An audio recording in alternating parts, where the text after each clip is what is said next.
Hi, I'm Kirt Weaver with Link. We're here to talk about some of the important things to keep in mind when installing a SmartValve. Overall, the SmartValve installation process is fairly simple, but there are a handful of things to consider to ensure the SmartValve will continue to function properly throughout the life of your tractor. When routing the wiring harness from the SmartValve along the frame, it is important to avoid any pinch points. It's also important to properly secure the harness using cable ties. Avoid over-tightening to prevent damage to the wires.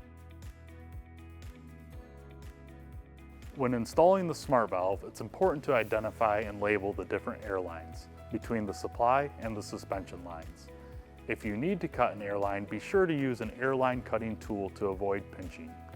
Make sure the line is cut flush to avoid creating air leaks. When making electrical connections, ensure both the battery supply and ignition signal are on a 10 amp protected circuit and that 12 volts are supplied to the SmartValve. It is also important that the system is connected to a good ground signal. We specify no more than 2 ohms of resistance from the grounding location to the negative post on the battery.